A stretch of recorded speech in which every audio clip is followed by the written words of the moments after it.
السلام علیکم ناظرین کرام، ہم نور سحر نشریات میں جو علم و آگاہی کے حوالے سے جو سیگمنٹ لے کر آپ کے پاس حاضر ہوئے ہیں اور جس کا تسلسل پچھلے سیگمنٹ سے ہے، جس کا عنوان تھا قرآن اور انسان، اور میرے ساتھ ڈاکٹر نسرین صاحبہ موجود ہیں اور میں ان کا ہوسٹ فیصل علی بلوچ آپ کے سامنے موجود ہوں۔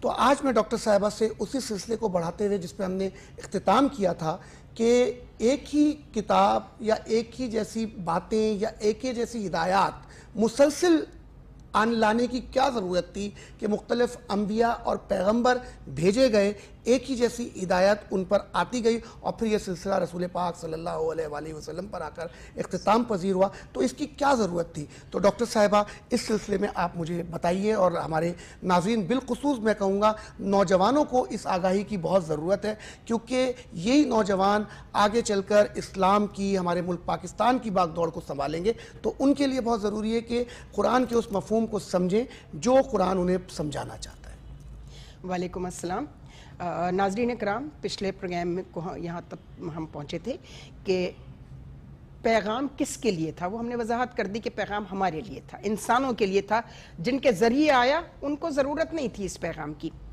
اب آپ نے پوچھا ہے کہ جب ایک ہی جیسا پیغام، ایک ہی جیسا آئین، ایک ہی جیسی ہدایات اور انبیاء آتے رہے، ان کے ذریعے آتا رہا، تو پھر یہ اس کی کیا ضرورت تھی بار بار؟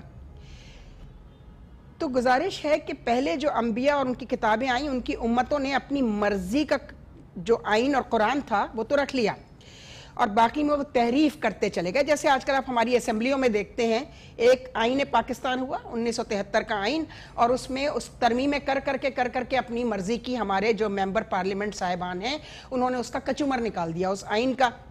تو اللہ تعالیٰ کا یہ کلام تھا، وہ چاہتا تھا میں اپنے انسانوں کو، جن کو میں نے اشرف المخلوقات بنایا ہے اور ایسا نبی بھیجا ہے، تو یہ ایک بہترین شکل میں میرے بندوں تک پہنچ جائے تاکہ ان کو عمل کرنے میں، اس پر ایک اچھا انسان بننے میں آسانی ہو۔ ابھی مسلمان کی بات نہیں ہو رہی، انسان کی بات، چونکہ آپ کا موضوع ہے انسان اور قرآن۔ تو اس لیے جب وہ تحریف کرتے چلے گئے اور بہت چھوٹی چھوٹی جو ہے وہ فائدوں کے لیے جو ہے وہ قرآن میں ہے کہ یہ وہ ہیں جو یہ علماء جو یہود و نصارہ کے تھے، وہ اس میں تحریف کرتے چلے گئے اور اپنی مرضی کی آیتیں، اللہ تعالیٰ کہتا ہے تم اپنے چھوٹے چھوٹے فائدوں کے لیے میرے دین کو، میرے کلام کو بیچ رہے ہو اپنے فائدوں کے لیے۔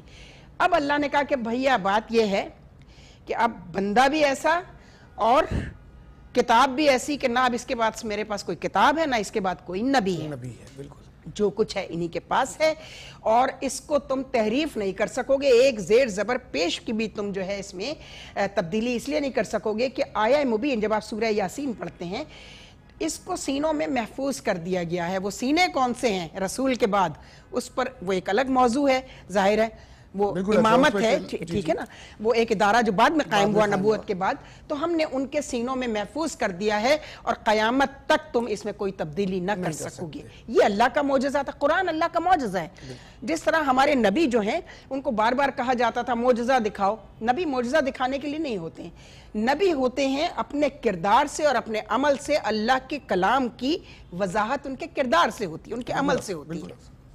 بالکل جی۔ تو ڈاکٹر صاحب یہ اس کا مقصد یہ ہوا کہ انبیاء جو آئے تھے اور اس میں تحریفات پہلے جو ہوتی رہیں، تو اللہ پاک اس لیے تسلسل کے ساتھ انبیاء کو بھیجتا رہا، اور پھر آخر میں نبی کریم صلی اللہ علیہ وسلم پر لا کر کے اس سلسلے کا اختتام ہوا، اور پھر دلوں میں محفوظ کر دیا گیا قرآن، تاکہ ان سینوں کے ذریعے وہ لوگوں تک پہنچ سکے۔ سینہ گزٹ جسے آپ کہتے ہیں، کبھی بھی اگر تحریف بھی ہو تو وہ کوئی کھڑا ہو جائے کہ نہیں اس میں تحریف ہوئی ہوئی اور یہ صحیح چیز ہے۔ بالکل درست۔ تو ڈاکٹر صاحب اپنے اس کے بعد ہم عبادات کی طرف اگر آتے ہیں تو قرآن میں عبادات کا ذکر آتا ہے، جیسے اب رمضان کا مہینہ ہے، ہم سب روزے رکھ رہے ہیں، نمازیں ہیں، اور نماز کے لیے صلاۃ کا لفظ استعمال ہوا، روزے کے لیے صوم کا لفظ استعمال ہوا، زکوٰۃ ہے، حج ہے، اور قربانی حج کے موقع پر، اور پھر جو وہاں نہیں جا سکا تو وہ اپنے گھروں میں اس قربانی کو۔ تو اس کے پیچھے کیا فلسفہ تھا یا کیا تھیوری تھی جس کے تحت یہ عبادات سامنے آتی ہیں انسان کے لیے؟ اچھا، جن 5 ارکان کا آپ نے نام لیا، روزہ، نماز، روزہ، حج، زکوٰۃ، قربانی، یہ عبادات نہیں ہیں، یہ ہیں فرائض کہ ایک انسان کو اپنی ڈیوٹیز بتائی گئی ہیں، وہ کرے تو اللہ ان سے راضی ہوگا، وہ نہ کرے تو وہ بے نیاز ہے، اسے کوئی فرق ہی نہیں پڑتا، یہ تو ہم اپنے لیے کرتے ہیں. اس نے کہا نا میں بے نیاز ہوں، مجھے کوئی فرق نہیں پڑتا، تم پڑھو نہ پڑھو، زکوٰۃ دو نہ دو، اگر تم روزہ رکھو تمہاری مرضی. اللہ کو اس میں کوئی انٹرسٹ نہیں ہے. یہ ہمارے فرائض ہیں، ڈیوٹیز ہیں. عبادات کا جو لفظ ہے وہ عبد سے نکلا ہے. عبادات کیا ہیں کہ ایک عبد جو ہے، ایک بندہ جو ہے، وہ دوسرے بندے کا خیال کیسے کرتا ہے.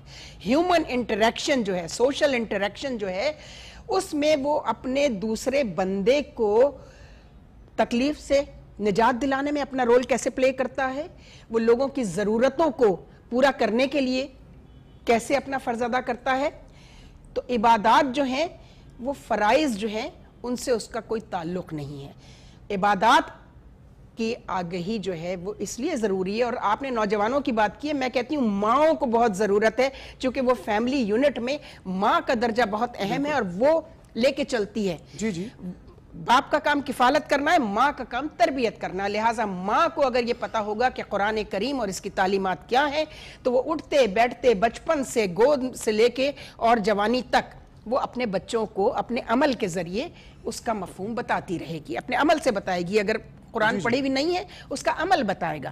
یعنی ڈاکٹر صاحبہ آپ یہ کہہ رہی ہیں کہ ایک حقوق اللہ ہے جی، جو اللہ تعالیٰ چاہے تو بے نیاز معاف کر سکتا ہے، وہ اس کے اختیار میں. مطلب یہ نہیں تھا کہ ہم یہ عبادت نہ کریں، ہمیں کرنی، ہمارا فرض ہے، یہ ہم پر لازم ہو چکا ہے. اس کا قطعاً مطلب نہیں ہے کہ عبادات نہیں کرنی، لیکن عبادات کی معافی جو ہے وہ اللہ کے اختیار میں، وہ بے نیاز ہے، وہ معاف کرنا چاہے کرتا ہے. لیکن حقوق العباد جو ہے وہ بندے کے ساتھ جو حقوق ہیں وہ بندہ ہی معاف کرے تو اللہ معاف کرے گا، ادروائز نہیں. اس پر ہمیں بہت فوکس کرنا ہے. ساتھ ہی ڈاکٹر صاحبہ نے جیسے ہمیں بتایا کہ ماؤں اور لازمی اس وقت موجودہ جو مائیں ہیں وہ بھی، اور پھر آگے جو نوجوان لڑکیاں مائیں بنیں گی انہی کے پیروں کے نیچے جنت ہے. مطلب وہ اپنے اولاد کی پرورش اس طرح کریں کہ وہ جنت کی حقدار بنے. تو ڈاکٹر صاحبہ قرآن پاک کو ہم اپنی زندگیوں میں کس طرح سے اپنے اندر اتار سکتے ہیں ڈاکٹر صاحبہ، اس کو کس طریقے سے استعمال میں لا سکتے ہیں، پھر اس کے مفہوم کو ہم کس طرح اپنی زندگیوں میں شامل کر سکتے ہیں؟ یہ دقت کیوں پیدا ہوتی ہے، مشکلات کیوں آتی ہیں کہ ہم قرآن کو اپنا نہیں پا رہے؟ اس کے پیچھے کیا عوامل اور کیا معاملات ہیں؟ اس پر میں چاہوں گا کہ ہمارے آنے والی نسلیں اور جو سب موجودہ ان نسلوں کو بلڈ کر رہے ہیں جو لوگ، ان کے والدین، ان کے اساتذہ، ان تک یہ پیغام پہنچے کہ کس طریقے سے قرآن ہماری زندگیوں میں شامل ہو سکتا ہے. آپ نے ایک ہی سوال میں بہت سارے، اس سے پہلے بھی آپ نے ماں کے قدموں کے نیچے جنت والا محاورہ، قرآن میں یہ لفظ کہیں بھی نہیں آیا کہ ماں کے قدموں کے نیچے جنت ہے. جی جی. ماں ایک رویے کا نام ہے. کوئی بھی عورت بچے پیدا کر لینے سے ماں نہیں بن جاتی، چونکہ بچے تو جانور بھی پیدا کرتے ہیں. بالکل. پھر بات کی آپ نے پرورش کی، پرورش جانور بھی کرتے ہیں. ماں کا کام تربیت کرنا ہے. ٹھیک ہے. اب آپ نے بات کی کہ ہم اس کو، قرآن کو ہم نے کس طرح لیا ہے اور ہم نے اس کے مفہوم اور معنی کو کیسے بدلا ہے. اپنے عمل سے بدلا ہے، ظاہر ہے. ہمارے ہاں یہ معاف کیجئے گا ابا کے 40ویں پہ پڑھنے کے لیے ہے، اور سویم پہ اور میت پہ کھڑے کھڑے 20 قرآن ختم ہو گئے ابا کہ، یعنی اس ابا کو اس سے شاید بہت فائدہ پہنچے گا. یہ وہ غلط روایات اور غلط قسم کی چیزیں. قرآن شریف پورا پڑھ جائیے، یہ آپ کو کہیں نہیں ملے گا کہ ماں کے پیر کے نیچے جنت ہے اگر وہ اپنے فرائض مامتا ایک رویے کا نام ہے، یہ کسی میں بھی ہو سکتی ہے. ٹھیک ہے. ہمارے رسول کے پاس تو ماں ہے ہی نہیں، دائی حلیمہ ہیں. ٹھیک ہے. ان کی محبت ہے، ان کی مامتا ہے اور تربیت حضرت ابو طالب علیہ السلام کی. اور اس کے بعد آپ کی زندگی میں اور بہت سارے لوگ ایسے شامل ہوتے ہیں جو آپ کو ایک آکسیجن دیتے ہیں. ٹھیک ہے. تو آپ یہ دیکھیے، آپ نے کہا مفہوم و معنی ہم نے خود بدلے ہیں اپنے عمل سے. قرآن شریف جو ہے وہ زندگی کی کتاب ہے، یہ آئین زندگی ہے، کانسٹیٹیوشن ہے، یہ اللہ تعالیٰ کا ہے، کانسٹیٹیوشن ہے، الہی ہے. یہ موت کی کتاب نہیں ہے. اگر یہ موت کی کتاب ہوتی تو اللہ میاں اپنے ہی پاس رکھ لیتا کہ بھیا جب یہاں آؤ گے واپس تو یہاں آ کے پڑھ لینا. اور اس کا یہ قرآن اور عبادات، اور اس کے لیے اس کے پاس فرشتے بہت تھے اور ہیں جو اس کی اسی کام پہ مامور ہیں، ملائکہ. زمین پہ بھیجنے کی اس کتاب کو ضرورت نہیں تھی. ہمیں یہ دیکھنا پڑے گا کہ اس کو زمین پر بھیجنے کا اللہ کا مقصد کیا تھا، اور اس کے لیے، اس مقصد کے لیے اللہ نے اہتمام کتنا کیا ہے کہ ایک ایسا نبی بھیج دیا جن کا کردار جو ہے پورا کا پورا اس کتاب کے مفہوم اور اس پر عمل کیسے. مثلا آ گیا کہ نماز قائم کرو, اب کیسے قائم کرو؟ اللہ نے تو ایکسرسائز کر کے بھی نہیں بتایا, کچھ نہیں, یہ تو رسول پڑھ کے بتاتے ہیں. رکوع ہے, قیام ہے, رکوع ہے, پھر سجود, ٹھیک ہے نا, یہ 3 اس کے بنیادی عناصر ہے. اس طرح نماز ادا کرو, قائم کرو. اچھا ڈاکٹر صاحبہ, آپ ماشاءاللہ بہت بہترین اس سوال کی بہت اور مزید اس کی ڈیٹیلز کریں گے, لیکن ناظرین کرام یہاں پر ہمارا وقت اب اختتام کے طرف بڑھ چکا ہے, تو لہٰذا کیونکہ آپ کو بتا چکے ہیں کہ اسی قرآن اور انسان کے موضوع پہ ہم 5 پروگرامز کریں گے ہماری نور سحر نشریات کے علم و آگاہی کے اس سیگمنٹ میں, تو لہٰذا ہم اگلے پروگرام میں اس پروگرام کو کنٹینیو کریں گے. تو ہمارے ساتھ آپ شامل رہیے گا تاکہ مزید آگاہی آپ تک اس علم کی پہنچ سکے اور آپ کو پتہ چل سکے کہ ہم کس طرح آپ تک اس پیغام کو پہنچانا چاہ رہے ہیں جو اللہ نے اپنے رسول سرکار دو عالم صلی اللہ علیہ وسلم کے ذریعے ہم تک پہنچایا. بہت بہت شکریہ. السلام علیکم.